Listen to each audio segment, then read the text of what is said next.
Hello बच्चों, आप सभी का लेट्स एनकेडी पर स्वागत है। और आज वेव ऑप्टिक्स की क्लास थर्ड स्टार्ट कर रहे हैं हम। आप देख सकते हो आज की क्लास में हम पढ़ने वाले हैं very most important topic interference of wave के बारे में। उसके बाद में इसी क्लास में आज डिस्कस करेंगे कोहेरेंट सोर्स के बारे में। ये दो टॉपिक आज इसलिए करवा रहे हैं क्योंकि अगला जो क्लास आने वाली है ऑप्टिक्स की फोर्थ क्लास, उसमें आपको पढ़ना है यंग डबल स्लिट एक्सपेरिमेंट, जिसमें हम इंटरफेरेंस ऑफ लाइट वेव के बारे में पढ़ेंगे। यहां हम पढ़ रहे हैं ओनली वेव के बारे में, कंसेप्ट बता देंगे आपको। तो अगली क्लास में जब हम डिस्कस करेंगे इंटरफेरेंस ऑफ लाइट वेव, तो उसमें हमें हेल्प मिलेगी। तो आज की वीडियो अगले लेक्चर के लिए बहुत ज़्यादा इंपॉर्टेंट है, या हम ये कह सकते हैं कि अगले लेक्चर का बेसिक है। अगर अगला लेक्चर हमें समझना है, जो कि बहुत इंपॉर्टेंट टॉपिक है यंग डबल स्लिट एक्सपेरिमेंट, अगर उसको समझना है तो आज की क्लास बहुत ज़रूरी है। तो पूरी वीडियो को देखिए। वीडियो थोड़ी लंबी हो सकती है, लेकिन आपको कंप्लीट देखना है बिना स्किप किए हुए। चलिए शुरू करते हैं। अब नोट्स बनाना शुरू कर दो, अपनी कॉपी पेन उठा लो। तो सबसे पहले समझते हैं कि क्या होता है इंटरफेरेंस। तो सबसे पहले मैं लिख देता हूं यहाँ पे इंटरफियरेंस। भी क्या लिख रहा हूं यहाँ पे? इंटरफियरेंस। सबसे पहला जो टॉपिक है इंटरफियरेंस ऑफ वेव, यानी कि इंटरफेरेंस का मतलब क्या होता है। तो इसका मतलब होता है भाई वेव्स का मिलना। क्या लिखोगे? वेव्स का मिलना। इंटरफेरेंस का मतलब सीधा सीधा अगर बोलो सीधी भाषा में, तो क्या बताया गया? वेव्स का मिलना। जो वेव्स मिलेंगी उसी को हम क्या बोलते हैं भाई? इंटरफेरेंस बोलते हैं भाई। इतनी बात आपको समझ में आ गई होगी कि इंटरफेरेंस का मतलब क्या होता है। तो बोलेंगे वेव्स का मिलना भाई। चलिए अब समझते हैं। मान लेते हैं कि एक सरफेस है, ये व्हाइट सरफेस आपको दिख रहा है। यहाँ एक पार्टिकल है और उस पार्टिकल का नाम दिया गया हमने पी। ठीक है, इस साइड से एक वेव आ रही है, कुछ इस प्रकार से वेव चलती चलती चलती चलती चलती इस प्रकार से, यहां से वेव चलती चलती आ गई इस प्रकार से। इस वेव को हमने नाम दिया, वेव इक्वेशन है, आप सभी ने पढ़ा होगा। इस वेव को हमने नाम दिया y1। वेव इक्वेशन को रिप्रेजेंट करने के लिए y को रिप्रेजेंट कर रहे हैं हम यहाँ पे। और ये जो वेव है वो हार्मोनिक वेव है। हम ये कह सकते हैं कैसी वेव है? हार्मोनिक मोशन आप लोगों ने सुना होगा, हार्मोनिक वेव। ये कैसी वेव है भाई? हार्मोनिक वेव है। तो ये हार्मोनिक वेव है, तो ये पी पे टकराएंगे तो पी का क्या करवाएंगे? पी का ये एसएचएम करवाएंगी। पी का सिंपल हार्मोनिक मोशन करवाएंगे, क्योंकि यहां से जब वेव गई, यहां से कुछ इस प्रकार से ऐसे जा रही है, और जाने के बाद में क्या कर रही है? ऐसे जाएगी जाएगी और पार्टिकल पी को हिट करेगी। तो पार्टिकल पी को या तो ऊपर लेके जाएगी या नीचे लेके जाएगी। आप ठीक है भाई, इतनी बात समझ में आ गई। अब क्या करना है? मान लेते हैं इसी सरफेस, इसी मीडियम में एक दूसरी वेव और इधर से चल के आई, कुछ इस प्रकार से वेव चल के आई। इस प्रकार से हम मानते हैं ऐसे ऐसे ऐसे ऐसे ऐसे करके एक वेव आई। तो इस डायरेक्शन से आ गई एक वेव, और उस वेव को रिप्रेजेंट करने के लिए हम यूज कर रहे हैं उसकी इक्वेशन को y2। y के रूप में रिप्रेजेंट कर रहे हैं भाई वेव इक्वेशन को। तो ये y1 आ रही है, y2 आ रही है। अब प्रॉब्लम क्या हो रही है? ये तो हमारी हो गई सेकंड वेव, y2 से रिप्रेजेंट कर रहे हैं, और ये हो गई हमारी फर्स्ट वेव। अब क्या करती है? जो पार्टिकल p है, ये क्या करती है? इसके ऊपर फोर्स लगाती है ये, और इस पार्टिकल को क्या करवाती है? सिंपल हार्मोनिक मोशन करवाती है। जैसे मान लो ये वाली वेव आई और इसको क्या करेगी? नीचे लेके जाएगी। मान लो ये वाली वेव इसको लेके गई 5 सेंटीमीटर नीचे, और उसी टाइम पे ये वेव भी इधर आई और ये भी इसको लेके गई नीचे 5 सेंटीमीटर। तो आपने कहा कि टोटल कितनी वेव नीचे जाएगा? ये पार्टिकल कितना नीचे जाएगा? तो आप बोलोगे 5 प्लस 5 इजिकल टू कितना हो जाएगा भाई? 10। तो यही तो इंटरफेरेंस हो रहा है, वेव का मिलना। दोनों वेव मिली ना इस पार्टिकल पे, तो कितना? 5 प्लस 5। मान लो कि एक टाइम पे वेव इसको नीचे लेके जा रही है 5 सेंटीमीटर, ध्यान से समझिए 5 सेंटीमीटर, और उसी टाइम पे वेव नंबर 2 इसी पार्टिकल को ऊपर लेके जा रही है, मान लो 10 सेंटीमीटर। कितना? 10 सेंटीमीटर। तो ऊपर की तरफ 10, नीचे वाला 5, तो कितना गया? यानी कि पार्टिकल कितना मूव करेगा? 5 सेंटीमीटर। आप समझ सकते हो, सीधा प्लस माइनस है। इस पार्टिकल को ये वेव आई और ये इसको नीचे लेके जा रही है 5 सेंटीमीटर, और दूसरी वेव आई इस पार्टिकल को ऊपर लेके जा रही है, कितना? 10 सेंटीमीटर। क्योंकि ये जो वेव है ये लेके क्या कर रही है? एम्पलीट्यूड आ रही है, अपने हिसाब से अपनी एनर्जी दे रही है इनको, और इस हिसाब से इस पार्टिकल को क्या करवाएंगी? SHM करवाएगी, यानी कि सिंपल हार्मोनिक मोशन कराएंगे। तो ये 10 गई। तो आपको पता है 10 में से 5 गया तो 5। चलिए एक चीज और पूछ ले, तो यही एक वेव आ रही है कुछ इस प्रकार से, और वो इसको लेके गई है मान लो 5 सेंटीमीटर नीचे। इसी प्रकार से इस साइड से दूसरी वेव आ रही है, वो उसको ऊपर लेके जा रही है 5 सेंटीमीटर। तो बोलो पार्टिकल कहाँ जाएगा? तो आप बोलोगे सर पार्टिकल जो पी है ये वहीं रहेगा। क्यों? क्योंकि प्लस का 5 और माइनस का 5 कितना हो गया? 0। तो आपको समझ में आ गया होगा इंटरफेरेंस का क्या मतलब हुआ यहाँ पे। तो ये सारी चीजें ना इसी को हम बोलते हैं। इसको हमें पता कैसे लगेगा कि ऊपर जा रहे नीचे, ये जो आप लगा रहे हो ना ये वाला सिस्टम, इसी को हम क्या बोलते हैं, इसी का नाम रहेगा, लिख लीजिए अच्छे से, इंपॉर्टेंट याद रख लेना।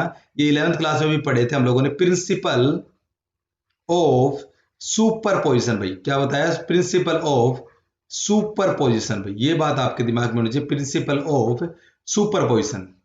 ठीक है भाई, तो इसी को हम बोलते हैं प्रिंसिपल, यानी कि जो आपकी वेव है इस पार्टिकल के अंदर जो उठाव पटाव हो रहा है, यानी कि ऊपर फेंक रहे हैं नीचे फेंक रहे हैं, तो इन सभी का जो एडिशन ही क्या कहलाएगा, सुपरपोजिशन प्रिंसिपल कहलाएगा। तो अब आपको पता लगना है, तो हमें क्यों कर रहे थे, ताकि कैलकुलेट कर सके इस पार्टिकल P का नेट डिस्प्लेसमेंट। तो क्या करना है आपको, y नेट निकालना है, यानी कि नेट डिस्प्लेसमेंट कितना होगा। तो आपने क्या करा जी, y1 प्लस y2 को जोड़ दिया, वेक्टर सम कर दिया इनका, तो यही कहलाएगा आपका सुपरपोजिशन प्रिंसिपल। अगर सुपरपोजिशन प्रिंसिपल निकालना हो, जितनी भी वेव हैं, मैंने दो वेव ली है y1 और y2, दोनों का वेक्टर सम कर देना है, क्या कहलाएगा, सुपरपोजिशन प्रिंसिपल। ठीक है भाई, इतनी बात समझ में आ गई। दूसरी बात एक समझ लेना कि अगर यहाँ एक वेव आ रही है, ये पहली वेव आ रही है अकेली, अगर दूसरी वेव नहीं है, और ये पार्टिकल को 10 सेंटीमीटर लेके जाती है ऊपर, कितना लेके जाती है, 10 सेंटीमीटर, दूसरी वेव आ गई तब भी ये इस पार्टिकल को 10 सेंटीमीटर ही लेके जाएगी। समझ रहे हो कि यानी कि दूसरी वेव के आने से पहली वेव के जो एम्पलीट्यूड जो लेके जा रही है इस पार्टिकल को, एम्पलीट्यूड कवर करवा रही है, उस पर कोई फर्क नहीं आएगा। ये बात आपके दिमाग में होनी चाहिए।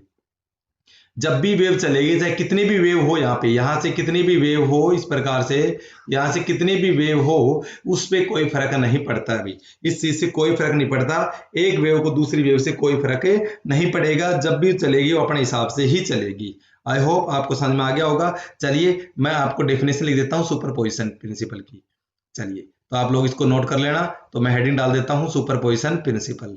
हेडिंग रहेगी superposition principle, super principle of superposition कर दो, या फिर चलो मैं लिख देता हूं प्रिंसिपल ऑफ सुपरपोजिशन, सुपरपोजिशन। तो आपको मैंने अभी बताया था कि ये सम इसको किस लिए करते हैं, ताकि उस पार्टिकल P का क्या निकल के आ जाए, नेट डिस्प्लेसमेंट आ जाए। क्या आ जाए, नेट डिस्प्लेसमेंट आ जाए। क्योंकि आपको पता है एक पार्टिकल है, इसको कोई वेव ऊपर लेके जा सकती है, दूसरी कोई वेव है इसको नीचे लेके जा सकती है। तो हमें नेट कहाँ, नेट पता कैसे लगेगा, तो नेट निकालने के लिए मैंने आपको फॉर्मूला बताया था। अगर आपको नेट डिस्प्लेसमेंट निकालना है, अगर आपको नेट डिस्प्लेसमेंट निकालना है, तो y1 plus y2 plus y3, इस प्रकार से dot dot dot and so on हो गया, और इसी प्रकार से yn, ये समझ लेना भाई, n तक जितनी मर्जी वेव आ जाए, सभी का क्या करना है भाई, वेक्टर सम करना है। वही कहलाता है आपका प्रिंसिपल ऑफ सुपरपोजिशन। क्या कहलाता है भाई, प्रिंसिपल ऑफ सुपरपोजिशन। इतनी बात आपके दिमाग में रहेगी, और इसको मैं अंडरलाइन कर लेता हूं, ये काम आएगा बहुत ज्यादा। तो सुपरपोजिशन प्रिंसिपल आपको समझ में आ गया होगा, जो नेट निकल के आएगा। ठीक है भाई, चलिए इसकी डेफिनेशन लिख लो कि व्हेन देयर आर, क्या लिखोगे, when there are more than one wave, एक वेव से ज्यादा है, more than one wave travelling in same medium भी, in same medium then the net. देखो अगर सेम मीडियम में चल रही है, एक से ज्यादा, सभी एक किस में चल रही थी, एक मीडियम में, तो सभी एक मीडियम में चल रही है, देन आगे क्या लिखोगे, द नेट डिस्प्लेसमेंट। क्या निकालोगे आप, देन द नेट डिस्प्लेसमेंट, जो नेट डिस्प्लेसमेंट निकलेगा, किसका निकलेगा भाई, पार्टिकल का, क्योंकि पार्टिकल को मूव करवाएगी। The net displacement of particles is given by, कैसे निकलेगा, is given by the vector sum of, is given by the vector sum of the displacement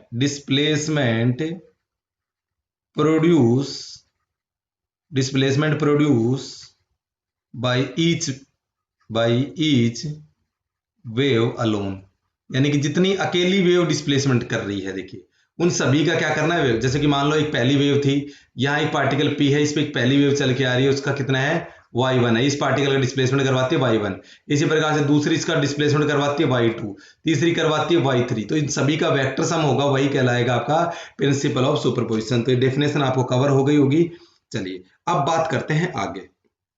देखो समझना अब अपने को क्या है कि जब वेव चल रही है, जब दो वेव चल रही है, कुछ इस प्रकार से वेव चल रही है, एक ये वेव चल रही है, एक ये वेव चल रही है, यहाँ पहुंची, इसी के साथ में चलो एक वेव और चल रही है, ये चल रही है, ये चल रही है यहाँ पे, तो अलग अलग टाइम में पहुंच सकती है, या हो सकता है ऐसे करके जा रही हूँ, यानी कि क्रस्ट पे ट्रफ आ जाए, ट्रफ पे क्रस्ट आ जाए, कुछ इस प्रकार से यहाँ पे पहुंच जाए। तो ये डिफरेंस क्यों आएगा इस पार्टिकल में? मैंने कहा कि इस पार्टिकल में डिफरेंस क्यों आएगा, कोई इस वेव को ऊपर लेके जा रही है, कोई इस वेव को नीचे लेके जा रही है, तो कुछ ना कुछ डिफरेंस आ रहा है। क्यों आ रहा है? इस चीज को समझने के लिए हमें पढ़ना पड़ेगा फेज डिफरेंस। क्या पढ़ना पड़ेगा भाई? Phase difference. तो चलिए फेज डिफरेंस को समझते हैं, क्या है फेज डिफरेंस। तो मैं यहाँ हेडिंग डालूंगा फेज डिफरेंस। अगला जो टॉपिक हमारा रहेगा वो रहेगा फेज डिफरेंस। तो हेडिंग आप लिख लेना पेज डिफरेंस। एक एक पॉइंट इंपॉर्टेंट रहेगा आप लोगों के लिए, पहले बता देता हूँ। तो इसलिए अपने नोट्स हैंड टू हैंड बनाते रहना, बाद में वेट मत करना कि नोट्स आपको सेंड किए जाएंगे। बिल्कुल इजी तरीके से आप देख लेना फेज डिफरेंस कैसे निकालेंगे। तो सबसे पहले हमने मानना कि यहाँ एक सोर्स है S1 और यहाँ एक सोर्स मानेंगे हम S2 भाई, क्लियर हो गई। और यहाँ एक पार्टिकल मान लेते P, यहाँ क्या मान लेते P, तो P है वो S1 के पास है और S2 के थोड़ा सा दूर है। तो मतलब पाथ डिफरेंस होना बहुत जरूरी है। क्या है होना जरूरी है? पाथ डिफरेंस होना बहुत जरूरी है। चलिए ये गया, इतने डिस्प्लेसमेंट कवर करता करता करता करता यहाँ पहुंचा भाई। तो मान लेते हैं ये x1 कवर करेगा, ये x2 कवर करेगा। क्या करेगा? x1 कवर करेगा, ये x2 कवर करेगा, और ये पार्टिकल P तक पहुंचा। तो अगर मैं यहां से बात करूं, इसने कितना पाथ कवर करा? ये है पाथ x1। इसने कितना पाथ करा? x2। दोनों वेव जो सोर्स हैं वहां से जो वेव निकल रही है अलग अलग पाथ कवर कर रही है, और पाथ में डिफरेंस भी है। पाथ में डिफरेंस है तभी तो फेज डिफरेंस आएगा, पाथ में डिफरेंस की वजह से ही फेज डिफरेंस आएगा। एक्चुअली में क्या है कि अगर मैं इसकी इक्वेशन लिखूं, इसकी इक्वेशन क्या होगी? y1, अगर पहले वाले की बात करूं तो y1 इज इक्वल टू, पहले वाली का एम्पलीट्यूड a1 साइन, ये इक्वेशन लिखने का तरीका है, ओमेगा टी प्लस kx, ये होती है भाई वेव इक्वेशन। और दूसरे वाले के लिए अगर हम बात करें y2, तो क्या हो जाएगा? डिस्प्लेसमेंट हो जाएगा, मान लो इसमें एम्पलीट्यूड होगा a2 sign omega T plus kx। ये आपकी इक्वेशन आपको दिख रही होगी। और ये जो आपको पोर्शन दिख रहा है इसको हम बोलते हैं फेज। क्या बोलते हैं इसको? फेज। इसी में चेंज आने की वजह से सब कुछ सिस्टम बैठता है कि ऊपर जाती है या नीचे जाती है, वेव का जो पार्टिकल है वो ऊपर जाएगा या नीचे जाएगा। ये डिसाइड किससे होगा? इस फेज से होगा। किससे होगा? फेज से। और फेज किस पे डिपेंड कर रहा है? पाथ पे। तो आपको ये भी बताएंगे किस पे डिपेंड कर रहा है? पाथ पे। तो सबसे पहले आपको इतनी बात समझ में आ गई। तो ये जो x है ये क्या शो कर रहा है? अगर मैं x की बात करूं तो क्या शो कर रहा है? वेव ने कितना डिस्टेंस ट्रेवल किया, ये क्या बताएगा कि वेव ने कितना डिस्टेंस ट्रेवल करा, वेव ने कितना डिस्टेंस ट्रेवल करा, ये बताएगा डिस्टेंस। और k हो जाएगा भाई 2 पाई बाई लैम्डा, यानी कि लैम्डा के ऊपर बात हो रही है। t का मतलब हो गया टाइम, ओमेगा एंगुलर फ्रीक्वेंसी हो जाएगी, omega is pi by T angular velocity के लिए यूज हो जाएगा। और y आपका हो जाएगा जो वेव चल के जा रही है, a हो जाएगा आपका एम्पलीट्यूड। ये चीजें आपको पता होनी चाहिए, एम्पलीट्यूड। ठीक है भाई, इतनी बात समझ में आ गई। तो ये किसकी इक्वेशन है? ट्रेवलिंग वेव की इक्वेशन है। तो ये पूछ ले किसकी इक्वेशन है? तो जो भी वेव है वो क्या कर रही है? ट्रेवल कर रही है, उस ट्रेवलिंग वेव की इक्वेशन है। ट्रेवलिंग वेव इक्वेशन है ये, ट्रेवलिंग वेव इक्वेशन, इसको बोलेंगे travelling wave equation. y is equal to A sine omega T plus K X. पहली वाले के लिए लिया तो मैंने a1 डिस्प्लेसमेंट ले लिया, और दूसरे वाले के लिए ले लिया मैंने a2। और आपका जो नेट निकल के आएगा y, वो किसके बराबर होगा? y1 प्लस y2 का वेक्टर सम के बराबर होगा। ये हमने पहले भी पढ़ा था, अभी थोड़ी देर पहले आपको पढ़ाया था। ठीक है भाई, इतनी बात आपके दिमाग में फिट हो गई होगी। अब चलते हैं आगे, अब इनमें देखते हैं क्या है क्या नहीं है। अगर हम यहाँ पे ओमेगा की बात करें तो हमें ओमेगा सेम रखना है। ओमेगा की बात करें तो हमें क्या रखना है? यहाँ पे सेम रखना है, क्योंकि दोनों का मीडियम सेम है। दोनों वेव देखो, ओमेगा यहाँ पे सेम है, इसका और इसका एंगुलर वेलोसिटी दोनों की सेम रहेगी, क्योंकि both in same medium, medium same है तो मीडियम भी सेम मीडियम। ये बात आपके दिमाग में होनी चाहिए, बोथ इन सेम मीडियम। तो ये ओमेगा क्या रहेगा? सेम रहेगा भाई। उसके बाद में अगर हम फ्रीक्वेंसी की बात करें, ओमेगा में आप सभी को पता है 2 पाई बाई टी आता है, या हम इसको लिख सकते हैं 2 पाई एफ, 1 बाई टी फ्रीक्वेंसी हो जाएगा। तो वो भी क्या रहेगी भाई? सेम रहेगा। क्लियर हो गई? ओमेगा भी सेम रहेगा, टी भी सेम रहेगा, सॉरी फ्रीक्वेंसी भी सेम रहेगा, टाइम को भी चेंज करके दिखाएंगे, फ्रीक्वेंसी सेम रहेगा। उसके बाद में हमने कहा मीडियम तो सेम है ही, दोनों पार्टिकल जो वेव चल रही है उनका मीडियम क्या है, सेम है। उसके बाद में आप देख सकते हो इक्वेशन में हमने के यहां ले रखा है, के यहां ले रखा है, दूसरी इक्वेशन में ये देखिए के यहां ले रखा है, तो दोनों सेम है, यानी कि के भी सेम है। अगर के सेम है और के की वैल्यू आपको मैंने ऊपर भी बताई थी, के इज इक्वल टू होता है 2 पाई बाई लैम्डा, तो यानी कि लैम्डा भी कांस्टेंट रहेगा। अगर के कांस्टेंट है, के सेम का मतलब कांस्टेंट है, तो लैम्डा भी क्या रहेगा, सेम रहेगा, यानी कि ये भी कांस्टेंट रहेगा, या हम कह सकते हैं ये भी क्या रहेगा, सेम रहेगा। इतनी बात समझ में आ गई होगी। लैम्डा को बोलेंगे वेवलेंथ, क्या बोलेंगे भाई, वेवलेंथ। एक एक चीज आपको क्लियर करवाई जा रही है भाई, ठीक है भाई। उसके बाद में अगर हम बात करें तो ओमेगा सेम होने से को, अब एक बात और याद रखना है आपको, ओमेगा को क्या रखना है, सेम रखना है भाई। ओमेगा को क्या रखना है, सेम रखना है। ओमेगा अगर आपका सेम रहेगा, ओमेगा आपका सेम रहेगा, ये पॉइंट याद रख लेना, इंपॉर्टेंट पॉइंट है। ओमेगा अगर सेम रहेगा, ओमेगा सेम होने की वजह से क्या हो जाएगा कि जो वेव है वो कैसी बन जाएगी, वो जो वेव है जहां से ट्रेवल करके आ रही है उनका जो सोर्स है वो कैसा हो जाएगा, कोहेरेंट हो जाएगा। कैसा हो जाएगा भाई, कोहेरेंट सोर्स हो जाएगा। ये बात पॉइंट छोटे छोटे आपको याद करने हैं। वेव सेम होने से क्या हो जाएगा, जब ओमेगा सेम होने से क्या हो जाएगा, सोर्स है वो कोहेरेंट हो जाएगा। बाकी डिटेल में आपको बाद में बताती जाएगी। इतनी बात आपको समझ में आ गई होगी। अब क्या करते हैं, मान लेते हैं कि जब वेव यहां पहुंची होगी तो टाइम कितना लगा होगा, मान लेते हैं after time T, after time T, time T के बाद में वेव कहाँ कहाँ पहुंचती है, थोड़ा सा मैं इरेज कर देता हूँ, ये सारी चीजें आप नोट डाउन कर लेना। थोड़ा सा इरेज कर देता हूँ मैं यहाँ से नीचे का पोर्शन। चलिए, जिसको समझ में आ रहा हो वीडियो को लाइक जरूर करते रहना, चैनल को सब्सक्राइब कर लेना। जो भी बच्चा नया है पूरा कंसेप्ट हमारे यहाँ पे मिल जाएंगे। दूसरी बात यह है कि आप एक वीडियो और है हमारी चैनल में जाके देखना, प्लेलिस्ट में जाके, मैथमेटिक्स जीरो करके चैप्टर। तो जिन बच्चों के कंसेप्ट क्लियर नहीं है मैथमेटिक्स टूल्स के लिए, क्योंकि मैथमेटिक्स टूल्स फिजिक्स में बड़े काम के होते हैं, तो वो आप वहां से मैथमेटिक्स टूल्स भी देख सकते हैं भाई। तो इतनी बात आपको समझ में आ गई, ओमेगा सेम होने से कोहेरेंट सोर्स बढ़ता है। चलिए अब करते हैं आगे। हमने कहा कि टाइम टी के बाद में वो पार्टिकल पी के पास पहुंची होगी, बिल्कुल पहुंची होगी, ठीक है भाई। तो चलिए अब क्या करना आगे, ध्यान से समझते हैं। अब क्या होगा कि जो y1 होगा, जो y1 डिस्प्लेसमेंट होगा, देखो ये y1 होगा, वो कितना हो जाएगा टाइम t के बाद में, तो लिखेंगे y1 इज इक्वल टू हो जाएगा a1 sign omega T plus के x1। कितना डिस्प्लेसमेंट करेगा पार्टिकल, x1 डिस्प्लेसमेंट करेगा। और इसी प्रकार से y2 कितना करेगा, तो a2 हो जाएगा, साइन हो जाएगा, ओमेगा को सेम रखना है, टी के को कांस्टेंट रखना है, x2 ये कितना कर जाएगा, x2 भी। इतनी बात याद रखनी है कि इसने कितना डिस्प्लेसमेंट कवर करा, x1 टी टाइम के बाद में, और इसने कितना करा, x2 भी कितना करा, x2 टी टाइम के बाद में। तो हमारी ये नई इक्वेशन बन गई, ठीक है भाई। ये दो नया है और इन्हीं का जो कॉम्बिनेशन है उसी को निकालना है, क्योंकि हमें y1 और y2 की वैल्यू चाहिए ना, तो वही यहीं से निकलेगी, यानी कि कॉम्बिनेशन ऑफ SHM, इसी से निकलेगा कॉम्बिनेशन ऑफ SHM। और इसी से हमें पता लगेगा कि पार्टिकल कितना ऊपर जाएगा और कितना नीचे जाएगा भाई। इतनी बात आपको समझ में आ गई। और जो यहाँ पे पार्टिकल वो क्या करेगा, आपको दिख गया होगा, SHM करेगा, और वो कितना करेगा उस चीज को भी हम करेंगे। तो पार्टिकल का डिस्प्लेसमेंट कितना होता है उसको निकालने के लिए अब इसको आगे समझते हैं। देखिए भाई आगे, अब आगे चलते हैं, इसमें बताएं तो दो वेव का फेज डिफरेंस आ गया, दो वेव में फेज डिफरेंस आ गया। दो वेव में क्या आ गया भाई, फेज डिफरेंस कैसे आया, दो वेव में फेज डिफरेंस क्यों आया, तो फेज डिफरेंस आता है, फेज डिफरेंस, डिफरेंस आ गया फेज में, क्यों आया, क्योंकि उसके पाथ में डिफरेंस था।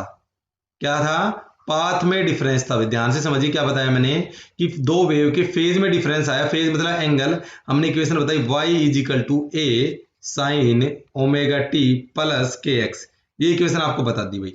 तो कहने का मतलब इस फेज में डिफरेंस क्यों आया, क्योंकि पाथ में डिफरेंस था। देखिए यहाँ पे एक ने x1 करा, एक ने x2 करा, तो सबका पाथ अलग अलग है, तो इस पाथ डिफरेंस की वजह से क्या हो गया, फेज डिफरेंस आ गई। तो ये बात आपके दिमाग में आ गई होगी कि पाथ में डिफरेंस आएगा। देखो इस पार्टिकल पे पहुंचना है ऐसे ऐसे करके, ऐसे ऐसे करके, तो एक ऐसे जा रहा है और एक थोड़ा सा ऊपर नीचे करके जा रहा होगा, या जल्दी पहुंच जाता होगा, तो एक जल्दी पहुंच रहा होगा किसी टाइम में।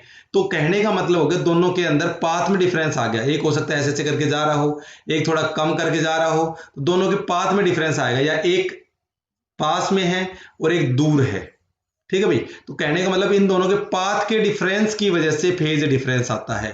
पाथ के डिफरेंस की वजह से क्या आता है भाई, फेज डिफरेंस आता है। अब हम निकालना सीखते हैं कि फेज डिफरेंस निकलता कैसे। तो कंसेप्ट बताया हमने, चलिए इसको मैं रेज कर देता हूँ, सारे कंसेप्ट को समझ में आ रहा होगा, छोटी छोटी बातें हैं। आपको एक एक को, अगर आपको एक बार में समझ में ना भी आए तो आपको कुछ टेंशन लेने की जरूरत नहीं, दोबारा से एक वीडियो को प्ले कर लेना, समझ में आ जाएगा। तो देखिए अब फेज डिफरेंस कैसे निकालते हैं, तो मैं यहां लिख रहा हूं फेज डिफरेंस, क्या निकल रहा हूं, फेज डिफरेंस, ये बात याद रखना है।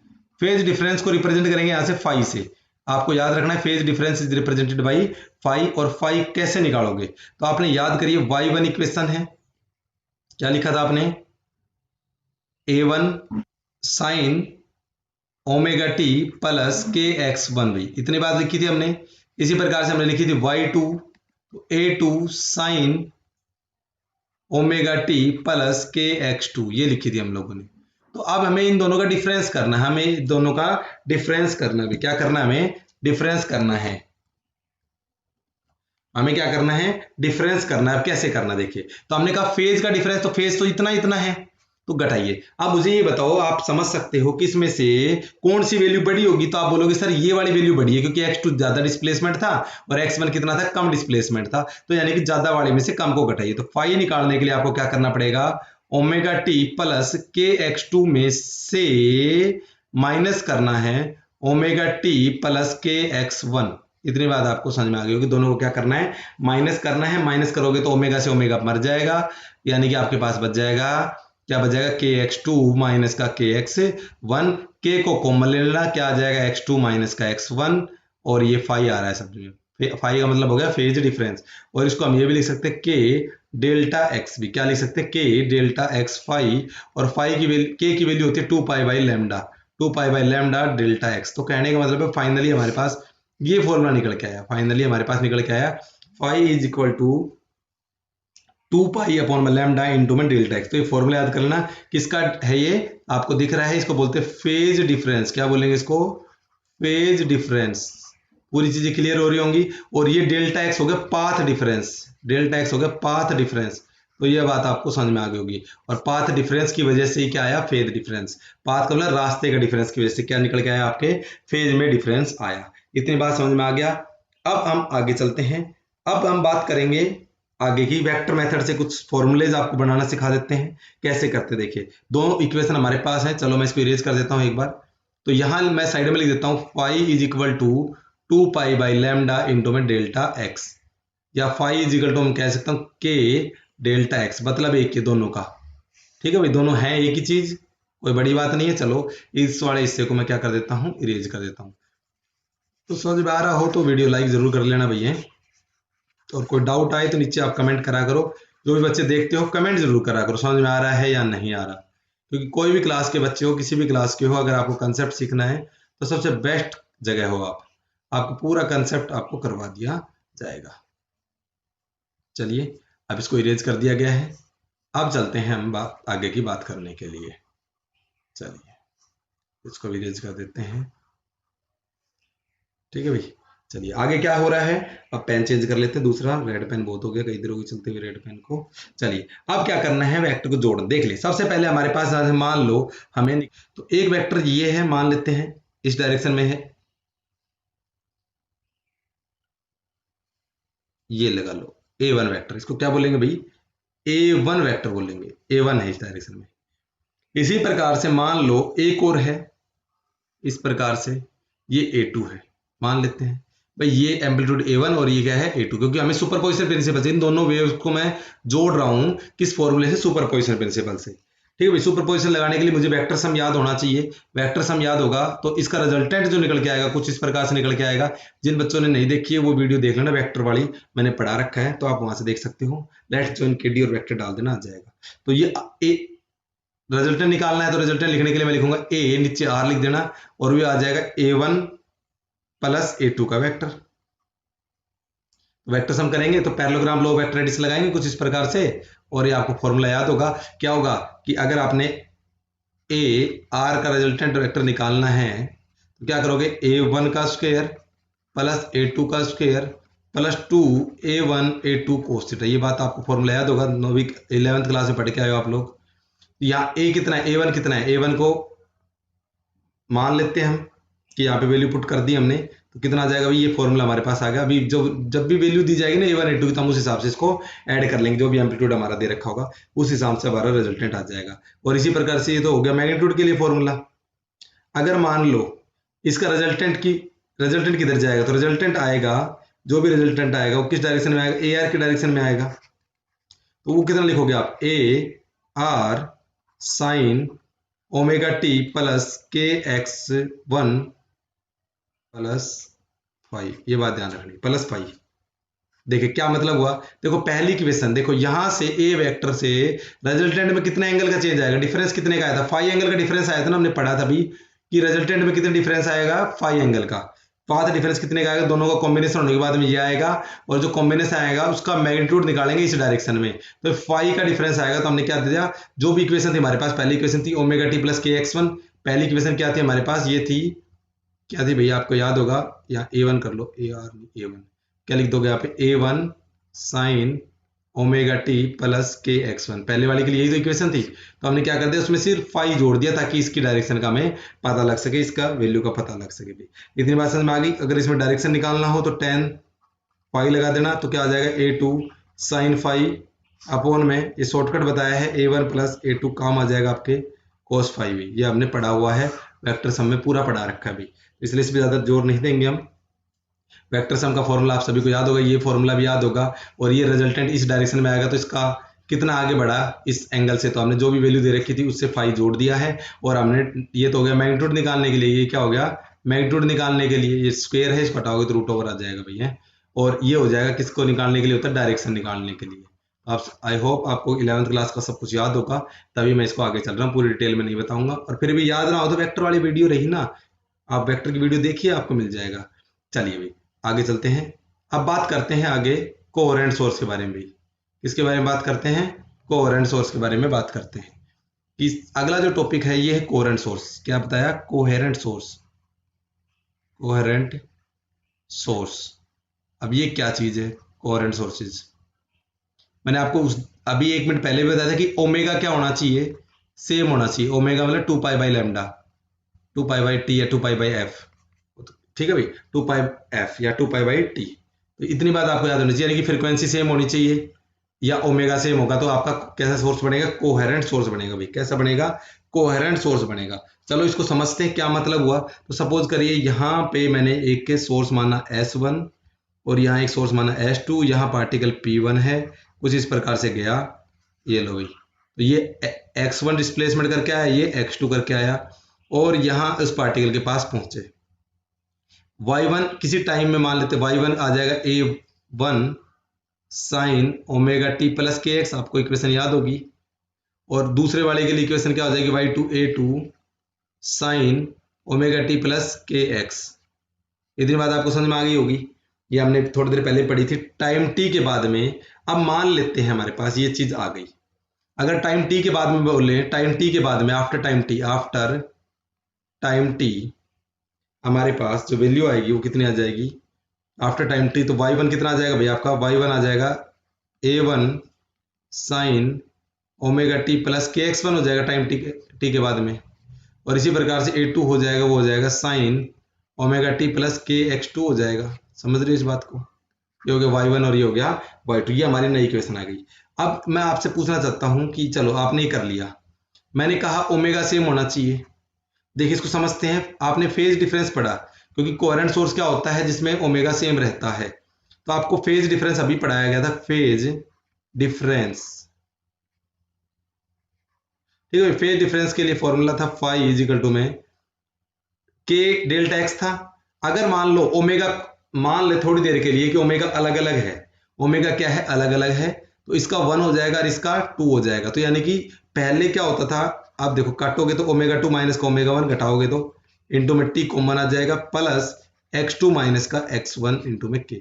पहले सिर्फ ये लास्ट की वैल्यू आया करती थी, ये नहीं आता था क्योंकि दोनों इक्वल थी, आपस में कट जाया करती थी।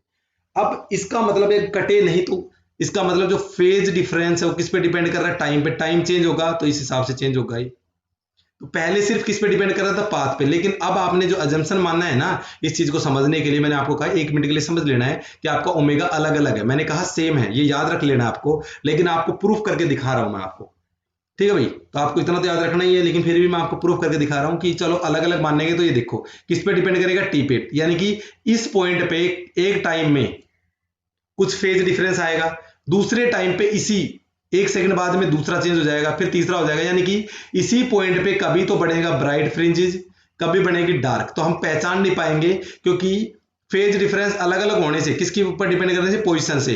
तो यहाँ पे मान लो ब्राइट बनता है तो यहाँ पे कैसा बनेगा, डिम, फिर यहाँ ब्राइट, फिर यहाँ डिम।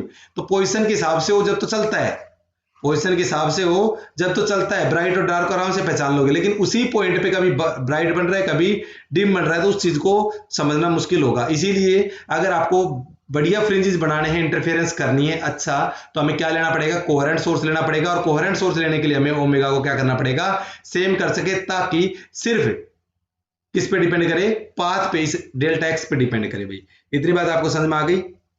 तो अब इसके बारे में थोड़ा सा लिख देता हूँ, क्या लिखूं यहाँ पे, चलिए मैं पेन चेंज करके लिख देता हूँ, थोड़ा सा पहले इरेज कर देता हूँ। इतनी बात आपको समझ में आ गई होगी। डेफिनेशन इसके बारे में लिख देता हूँ, क्या है क्या नहीं है, ठीक है भाई। कोई डाउट आए तो कमेंट करके जरूर बता सकते हो आप लोग। क्या कहा, मार्कर चेंज कर देते हैं। इन्होंने कहा कि which have constant phase difference, क्या बोला, विच हैव, इसका कोहेरेंट सोर्स क्या होता है भाई, which have constant phase difference. कैसा डिफरेंस होना चाहिए, कांस्टेंट फेज डिफरेंस होना चाहिए भाई, कांस्टेंट फेज डिफरेंस होना चाहिए। आगे लिखिए, which does not very with time, time के साथ में नहीं बदलता, टाइम के साथ में, एट ए गिवन पॉइंट, एक गिवन पॉइंट पे नहीं बदलेगा, पॉइंट को चेंज करोगे पोजीशन को तो बदल जाएगा। तो ये बात जो अभी समझाई थी वो बात लिखी हुई है कि which have constant, coherent source क्या होता है, which have constant phase difference, मतलब कांस्टेंट फेज डिफरेंस होना चाहिए, which does not very with time, time के साथ में नहीं बदलना चाहिए। देखो टाइम के साथ बदल रहा था, इसलिए जो माना था वो गलत था और हमारी इक्वेशन जो पहले वाली थी वो राइट थी। ठीक है भाई, इतनी बात समझ में आ गई। तो यानी कि फाई का जो फॉर्मूला आपको क्या याद रखना, के x2 माइनस का x1, सिर्फ ये किस पे डिपेंड करेगा, पाथ पे डिपेंड करेगा। आई होप आपको पूरी चीज यहाँ पे क्लियर हो गई होगी। अब अगला जो टॉपिक हम पढ़ने वाले हैं वो इसी में पढ़ेंगे, इंटेंसिटी। भी छोटी छोटी बातें हैं लेकिन इंपॉर्टेंट है भाई। क्या पढ़ रहे हैं हम, इंटेंसिटी। इंटेंसिटी का मतलब जैसे कि ज्यादा ब्राइटनेस, कम ब्राइटनेस, ज्यादा लाउडनेस, कम लाउडनेस क्यों आती है, तो कोई ना कोई इंटेंसिटी की बात हो रही होगी। हम वर्ड यूज करते हैं इंटेंसिटी, बार बार बहुत बार सुना होगा इंटेंसिटी, उसकी इंटेंसिटी ज्यादा है, उसकी इंटेंसिटी कम है, 10वीं क्लास में सुना होगा, लाइट वाले चैप्टर में पढ़ाया होगा मैंने इंटेंसिटी।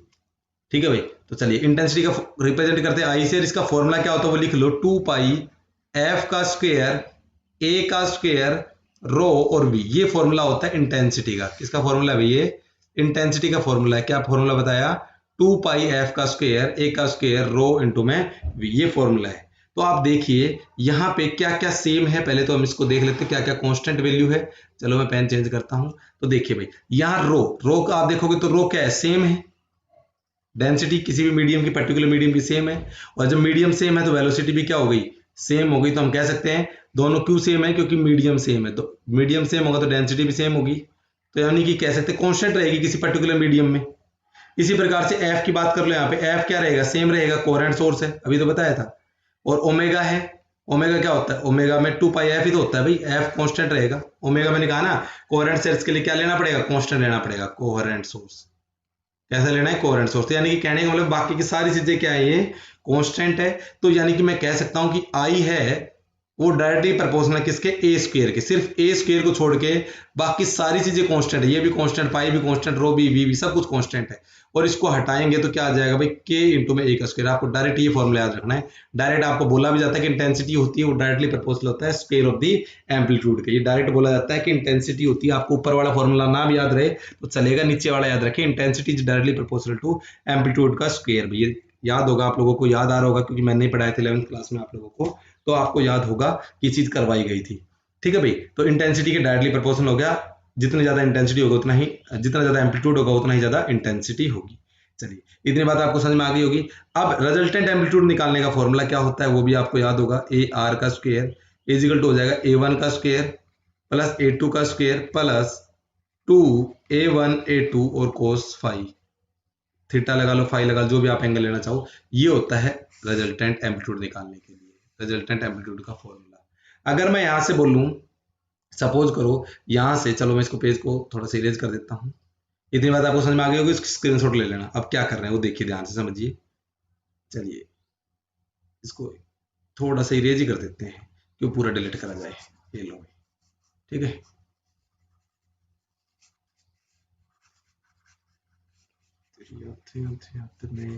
तड़फे जिया को बावरिया। चलो भाई, चलो बहुत अच्छा गाना सुन लिया। चलिए तो मान लेते हैं ये सोर्स नंबर 1 है, वही एग्जाम्पल हमारे पास सोर्स नंबर 2 है, इस पार्टिकल के पास में वेव गई, ऐसे ऐसे ढूंढ ढूंढ ढूंढ करती चलती गई, यहाँ से ची ची ची ची ची करती चली गई, वेव चली गई।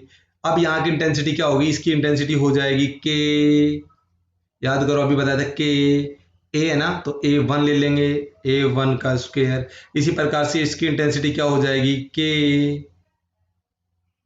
A2 का स्क्वायर। और यहाँ पॉइंट P पे इंटेंसिटी क्या होगी, इसको बोलेंगे हम रिजल्टेंट इंटेंसिटी, क्या हो जाएगी, के ए आर का स्क्वायर, क्योंकि रिजल्टेंट आर का मतलब यहाँ पे ले रहा हूँ मैं रिजल्टेंट के लिए।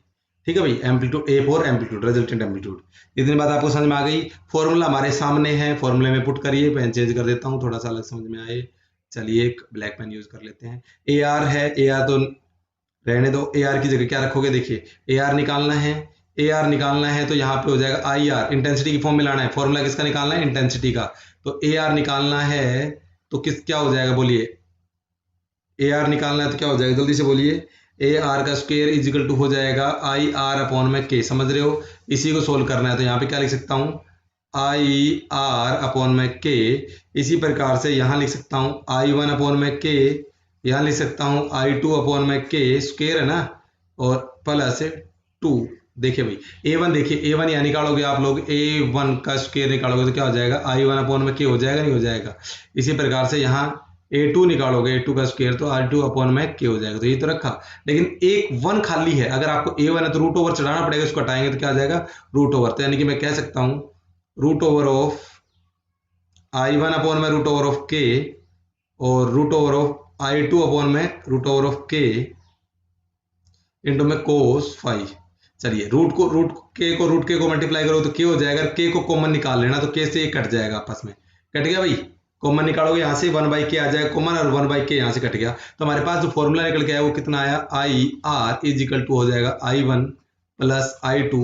रिजल्टेंट इंटेंसिटी का फॉर्मूला सुन लेना भाई अब ये, और ये याद भी करना है, I1 I2 इंटू में कोस फाई। ये आ गया आपका बिल्कुल इजी फॉर्मूला बन के आया है, जो वेक्टर वाले फॉर्मूले से बन के आ रहा है। आप लोगों ने पढ़ा था ना रिजल्टेंट वेक्टर का, कि रिजल्टेंट निकालते हैं a का स्क्वायर प्लस b का square plus 2ab cos theta.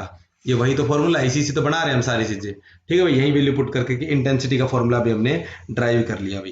Clear हो गया, बहुत अच्छे भाई। इतनी बात आपको समझ में आ गई तो चलते हैं अब हमारे टॉपिक पे, कंस्ट्रक्टिव इंटरफेरेंस और डिस्ट्रक्टिव इंटरफेरेंस। बिना वेस्ट किए टाइम, बहुत ज्यादा इंपॉर्टेंट टॉपिक है, इसको समझना आपके लिए बहुत जरूरी है भाई।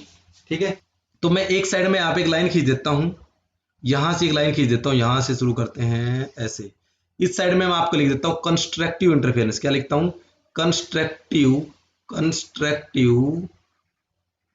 इंटरफेरेंस भाई, इंटरफेरेंस। ठीक है भाई, कंस्ट्रक्टिव का मतलब होता है कि जो एक वेव के ऊपर दूसरी वेव आती है, एक वेव के ऊपर दूसरी वेव आती है, आप लोगों ने पढ़ा था ना कंस्ट्रक्टिव। और एक होती है डिस्ट्रक्टिव इंटरफेरेंस, एक होता है डिस्ट्रक्टिव इंटरफेरेंस भाई, इंटरफेरेंस। किसी बच्चे को समझ में नहीं आ रही, कोई 10th का बच्चा देख रहा हो तो कोई दिक्कत नहीं बेटा, आप टेंशन ना ले, धीरे धीरे समझ में आ जाएगी, 2 बार देख लेना वीडियो, अपने आप समझ में आ जाएगी। ठीक है भाई, डिस्ट्रक्टिव इंटरफेरेंस। चलिए, तो इतनी बात आपको समझ में आ गई है। चलिए फर्स्ट पॉइंट शुरू करते हैं यहां से। सबसे पहले अगर कंस्ट्रक्टिव इंटरफेरेंस के लिए क्या चाहिए, तो जो रिजल्टेंट इंटेंसिटी है या जो रिजल्टेंट एम्पलीट्यूड है वो क्या होना चाहिए भाई, मैक्सिमम। आपको कंडीशन बता रहा हूं कि कहां कहां कंस्ट्रक्टिव इंटरफेरेंस ले गया। तो आई आर आप निकाल सकते हो, इंटेंसिटी आई आर का फॉर्मूला बताया था मैंने आप लोगों को, और आपको यह भी बताया था कि रिजल्टेंट एम्पलीट्यूड क्या होगा वो भी निकालना आपको बता रखा है। तो ये दोनों क्या होनी चाहिए, मैक्सिमम होनी चाहिए। पहली बात तो ये है भाई। अगर इधर से बात करूं डिस्ट्रक्टिव कब होगी, अगर मैं इधर से बात करूं डिस्ट्रक्टिव कब होगी, तो डिस्ट्रक्टिव के लिए क्या कंडीशन रहेगी, सुनिए ध्यान से, कि जो आई आर है यानी कि इंटेंसिटी है रिजल्टेंट, या फिर हम बोल सकते हैं एम्पलीट्यूड है रिजल्टेंट, वो क्या होना चाहिए भाई, मिनिमम होना चाहिए। वो क्या होना चाहिए, मिनिमम। डिस्ट्रक्टिव का मतलब होता है क्रस्ट पे ट्रफ आना भाई, क्रस्ट पे ट्रफ आना, कुछ इस प्रकार से। ठीक है भाई, तो ये कंडीशन होनी चाहिए। दूसरी बात करते हैं यहाँ पे, दूसरी बात ये करेंगे कि इक्वेशन क्या होती है, इक्वेशन लिख लो।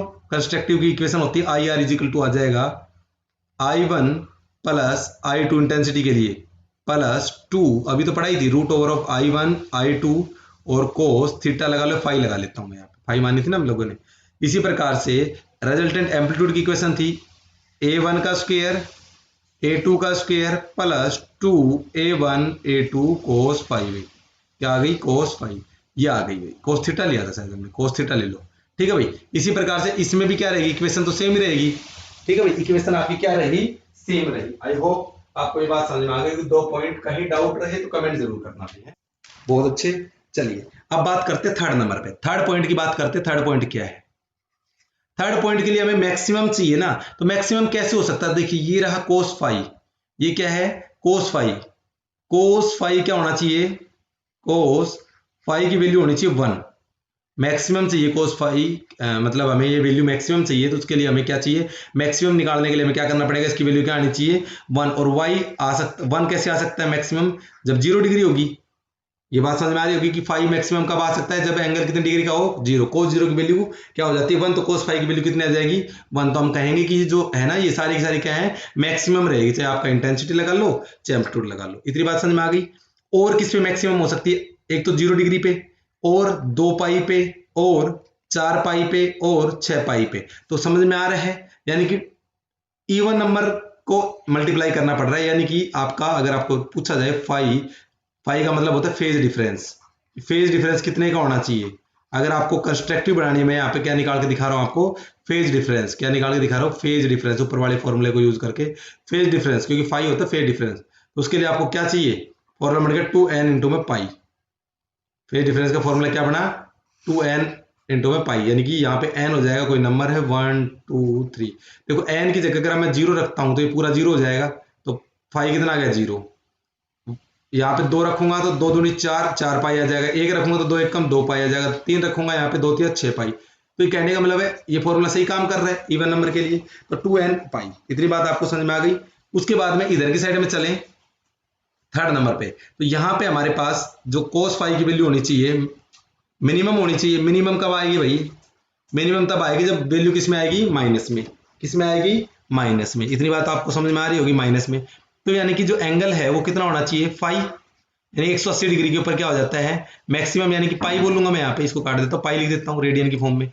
फिर 3 पाई पे भी नेगेटिव आएगी, 5 पाई पे भी, इसी प्रकार से 7 पाई पे भी नेगेटिव आएगी, यानी कि ओड, यहाँ में क्या दिख रहा है यहाँ पे ओड मल्टीपल, यहाँ इवन दिख रहा था तो यहाँ पे ओड मल्टीपल दिख रहा है, ओड मल्टीपल दिख रहा है भाई, क्या दिख रहा है ओड मल्टीपल।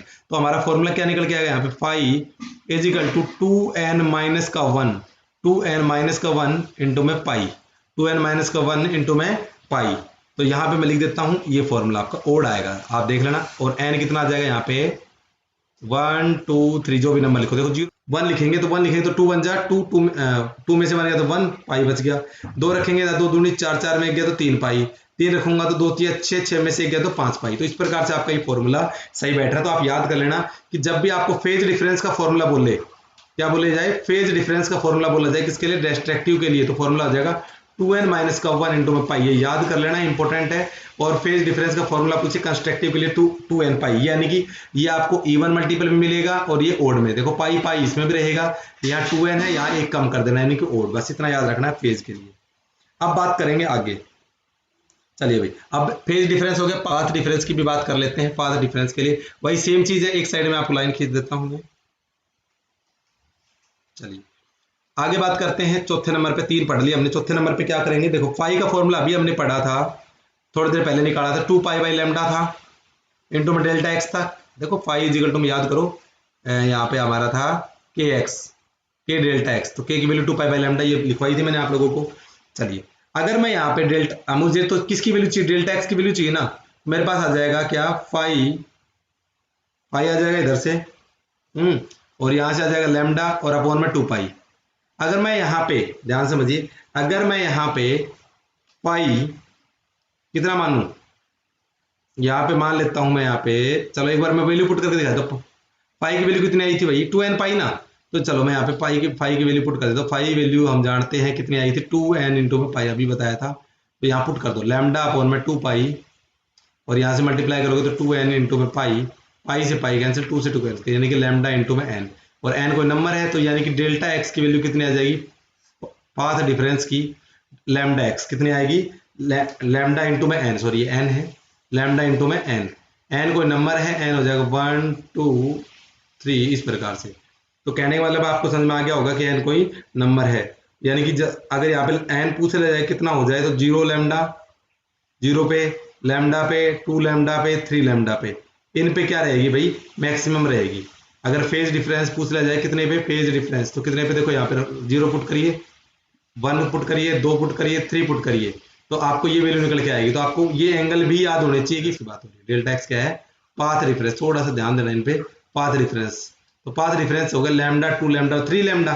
तो इनका याद रखना आपको कि लैम्डा के लिए, जैसे उसमें फेज डिफरेंस था ना, तो फेज एंगल के लिए था, तो कितने का डिफरेंस था, 0 का, 2 पाई, 4 पाई, 6 पाई पे, यानी कि 2 एन पाई, और यहाँ पे हो जाएगा एन पाई, यानी कि 0 पे लैम्डा पे, 2 पाई पे और 3 लैम्डा पे, इस प्रकार से। इसी प्रकार से अगर मैं इधर बात करूं फोर्थ पे, तो यहाँ पे क्या आएगा, देखिए वही क्या आएगा, लैम्डा एक्स इजिकल टू क्या आ जाएगा, अभी तो पढ़ाया था, लैम्डा एक्स इजिकल टू में आ जाएगा, लैम्डा एक्स इजिकल टू में आ जाएगा लैम्डा अपॉन में 2 पाई इंटू 5।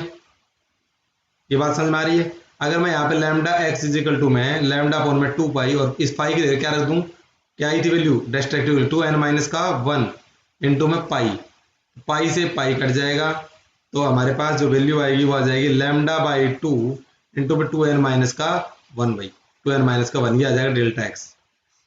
ठीक है भाई। अगर पूछे लैम्डा की भाषा में, तो यहाँ पुट कर दो, एन क्या 0 3 है ना, 0 1 2 3। ठीक है, तो इस प्रकार से पुट कर देना है नंबर्स को, तो आपके पास आ जाएगा। देखो एक बार पुट करोगे तो लैम्डा बाई 2, 1 पुट करो पहले, 2 1 जा 2, 2 में से 1 गया तो 1 1 लैम्डा बाई 2 आ जाएगा। 1 पुट करना है, एन क्या लेना है आपको, 1 से स्टार्ट होगा, ये 1 से स्टार्ट होगा, फिर 2 से, फिर 3 से, फिर 4 से, लैम्डा बाई 2 आ जाएगा, और यहाँ से आ जाएगा 3 लैम्डा बाई 2 आ जाएगा, 3 लैम्डा बाई 2 आ जाएगा, 5 लैम्डा बाई 2 आ जाएगा। तो याद रखना है आपको, ये पुट करते चले जाना, 1 रखो, 2 रखो इस फॉर्मूले में, तो आपके पास ये वैल्यू आ जाएगी। तो ये भी याद रखनी है आपको, आपको ये फॉर्मूले याद है तो ऑटोमेटिक ये तो याद रह ही जाएगा। इतनी बात आपको समझ में आ गई होगी। उसके बाद में हम बात करें इंटेंसिटी और एम्पलीट्यूड को भी समझ लेते हैं, कि इसी चीज को हम इंटेंसिटी और एम्पलीट्यूड को समझ लेते हैं इसी प्रकार से।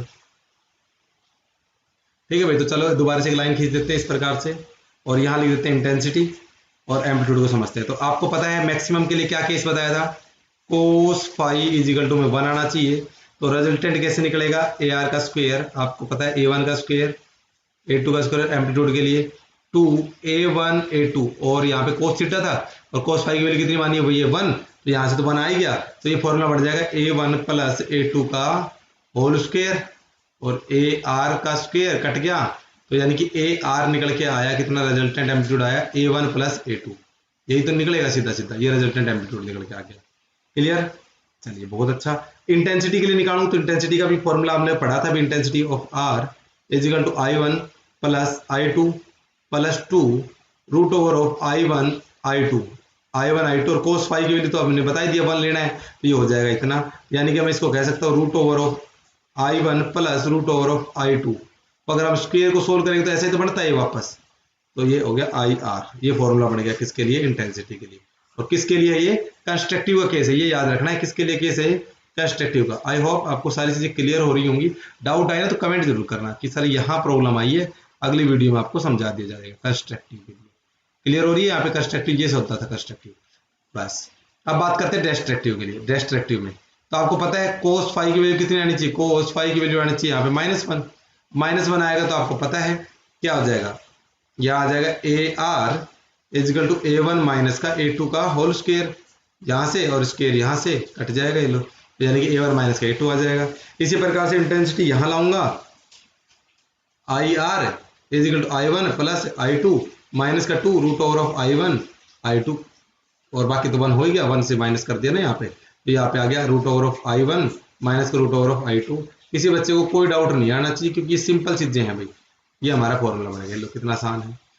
इसको करके दिखाऊं तो करके भी दिखा सकता हूँ। AR फॉर्मूला तो वही है, सिर्फ वेक्टर लॉ याद होगा आप लोगों को, नहीं याद तो मैंने बता दिया कैसे पढ़ना है, 2A1 A2, और बाकी तो चेंज होकर -1 में कन्वर्ट हो गया। आई होप आपको ये सारी चीजें क्लियर हो गई होंगी। अब मैं इसमें एक सिंपल चीज और लिखूंगा, जितने भी फॉर्मूले हमने पढ़े हैं वो सारे एक जगह लिखना चाहूंगा, क्या क्या पढ़ा अभी तक हमने। चलिए शुरू करते हैं, पेन लाइन खींच लेता हूँ एक बार मैं यहाँ से बीचों बीच। ठीक है भाई, इस साइड में लिख देता हूँ कंस्ट्रक्टिव इंटरफेरेंस, इस तरह से मैं लिख देता हूँ डिस्ट्रक्टिव इंटरफेरेंस। पहले नंबर पे हमने पढ़ा कि फाई यानी कि फेज डिफरेंस कितना होना चाहिए कंस्ट्रक्टिव के लिए, तो याद कर लेना 0 डिग्री, 2 पाई, इवन में होना चाहिए 4 पाई, 6 पाई, या हम क्या लिख सकते हैं 2n इंटू में पाई। बोलो लिख सकते हैं नहीं लिख सकते, एक एक चीज को समझा है आपने। तो आपको ये फाई क्या बताया था भाई, फेज डिफरेंस, तो फेज डिफरेंस इतने का होना चाहिए फेज डिफरेंस। दूसरी बात करते हैं आगे, डेल्टा एक्स यानी कि पाथ डिफरेंस, पाथ डिफरेंस कितना होना चाहिए 0 में, लैम्डा में याद होना चाहिए 2 लैम्डा, 3 लैम्डा, यानी कि टोटल गिनती ही है, या इसको हम लिख सकते हैं n इंटू वेल लैम्डा। ये भी याद होना चाहिए। ये किसके लिए था भाई? फेज है, तो ये किसके लिए? पाथ के लिए, पाथ डिफरेंस। ठीक है भाई, ये सारे आपको याद करने की चीजें हैं, बिल्कुल याद करोगे आप लोग, इनको याद करना ही पड़ेगा।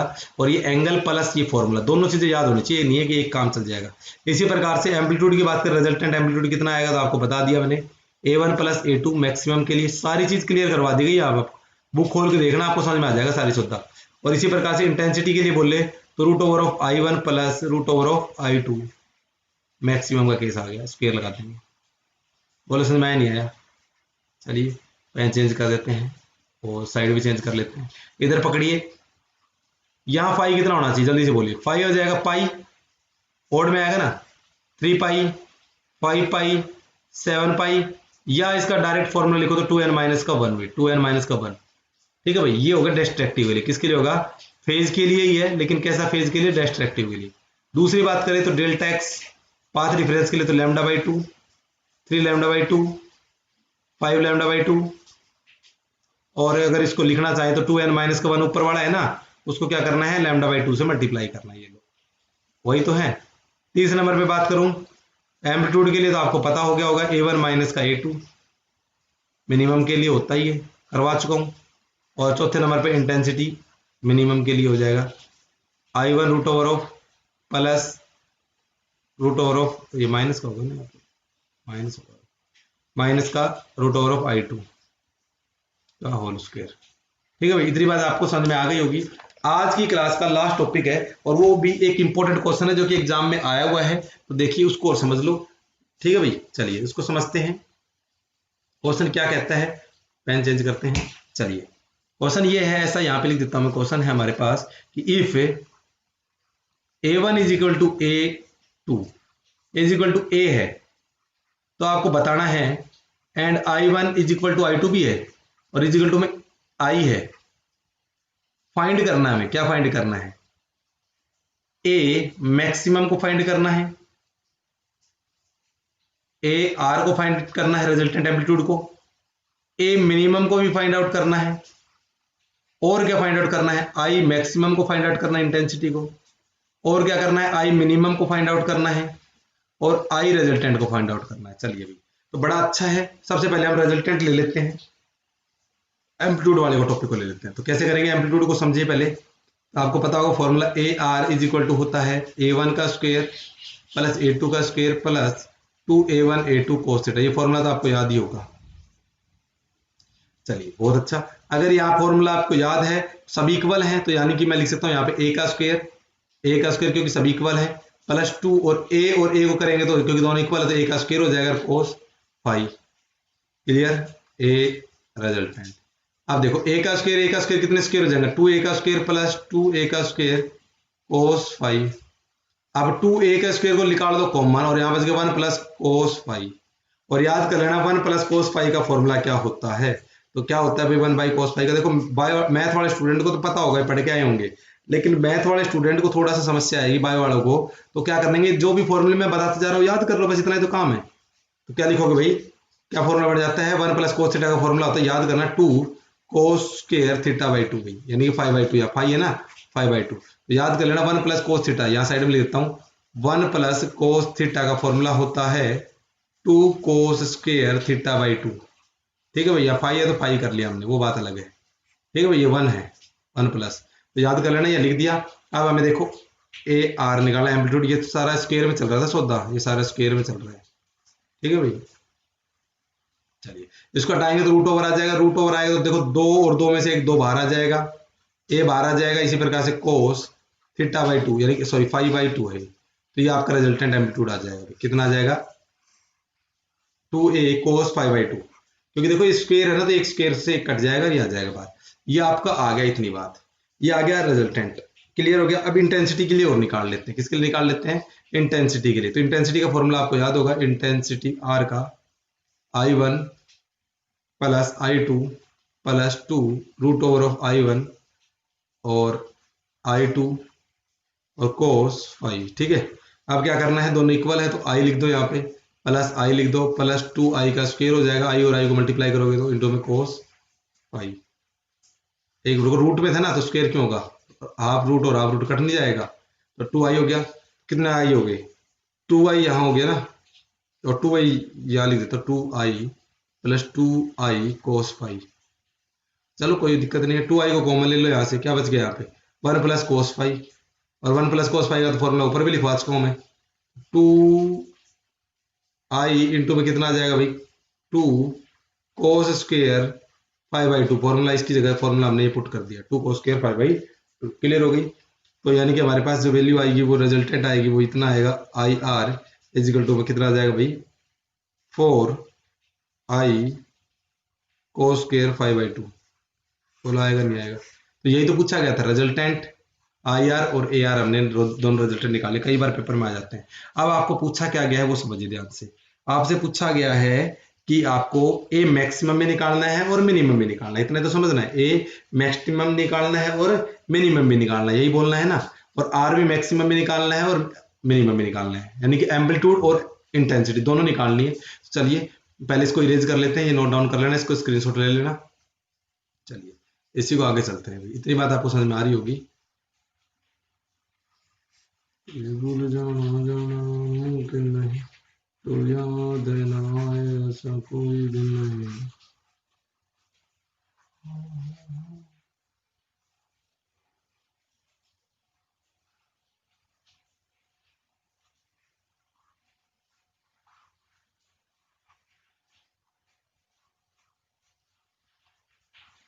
चलिए भाई हमने इरेज कर दिया है, अब पेन चेंज कर लेते हैं, और पेन इस बार लेता हूं मैं ब्लैक कलर का। चलिए हटाओ। अब क्या कर रहा है देखिए, इतनी बात आपको समझ में आ गई, तो आपको निकालना है कंस्ट्रक्टिव इंटरफेरेंस और एक निकालना है डिस्ट्रक्टिव इंटरफेरेंस के लिए, ठीक है। एक निकालेंगे कंस्ट्रक्टिव इंटरफेरेंस के लिए, एक डिस्ट्रक्टिव इंटरफेरेंस के लिए। तो कंस्ट्रक्टिव में आपको पता है मैक्सिमम होना चाहिए, और डिस्ट्रक्टिव में क्या होना चाहिए भाई, मिनिमम होना चाहिए। इतनी बात तो आपको समझ में आ रही होगी। तो मैक्सिमम के लिए आपको एंगल बता चुका हूं मैं पहले, cos फाई इजिकल टू 1, और इसके लिए कितना हो जाएगा, cos फाई इजिकल टू में कितना होना चाहिए, -1, यानी कि यहाँ पे फाई का एंगल होना चाहिए 0 डिग्री, और यहाँ फाई का एंगल होना चाहिए पाई डिग्री, ठीक है भाई। तो यानी कि ए आर आपका ऑटोमेटिक क्या आ जाएगा भाई, मैक्सिमम आ जाएगा, और ए आर कितना आ जाएगा, मैक्सिमम आ जाएगा, कितने पे, 2a आएगा, इसका आंसर कितना आएगा, 2r। देखो यहाँ पुट कर लो भाई, ये रहा हमारे फॉर्मूला, समझ रहे हो, फाइव की जगह 0 रखोगे तो 0/2 0 हो जाएगा, कोस 0 की वैल्यू हो जाएगी 1, तो कितना आया हमारे पास 2a। क्लियर। इंटेंसिटी की बात कर रहे थे, ये कंस्ट्रक्टिव इंटरफेरेंस की बात करो, डिस्ट्रक्टिव इंटरफेरेंस की बात करो, तो डिस्ट्रक्टिव इंटरफेरेंस ये रहा, तो यहाँ पे पाई रखोगे, π/2, cos 90 की वैल्यू कितने हो जाते हैं 0, तो पूरा का पूरा कितना आ जाएगा 0, तो कितना आ जाएगा भाई यहाँ पे 0, तो यानी कि एम्पलीट्यूड कितना आ जाएगा यहाँ पे 0 आ जाएगा भाई, कितना आ जाएगा 0, ठीक है भाई। इसी प्रकार से इंटेंसिटी का फॉर्मूला हमारे पास है, इंटेंसिटी में रखिए। इंटेंसिटी के लिए इंटेंसिटी मैक्सिमम कब होगी भाई, जब फाई है वो कितने डिग्री का होगा, 0 डिग्री का, फाई कितने डिग्री का होगा, 0 डिग्री का, तो आई इंटेंसिटी इज इक्वल टू हो जाएगा 4 इंटू में आई, इसको वैल्यू पुट करोगे तो यहाँ पे आ जाएगा, 0 रखोगे तो cos 0 की वैल्यू 1 हो जाएगा, और कितना आ जाएगा 4i। इसी प्रकार से मिनिमम का केस क्या होगा, जब फाई कितना होगा पाई का, और उसमें कितने डिग्री का आ जाएगा, फिर दोबारा से 0 डिग्री का, मतलब डिस्ट्रक्टिव में दोनों में 0 डिग्री का आएगा, इसमें अलग अलग वैल्यू आएगी, आप पुट करके फॉर्मूले में रख सकते हो। आई होप आपको वीडियो समझ में आ गए होंगे, नहीं समझ में आया तो कोई दिक्कत नहीं है, दोबारा से एक बार वीडियो को प्ले कीजिए, 2 बार में जरूर समझ में आएगा। मिलते हैं नेक्स्ट वीडियो में, तब तक के लिए नमस्कार, thank you and have a good day.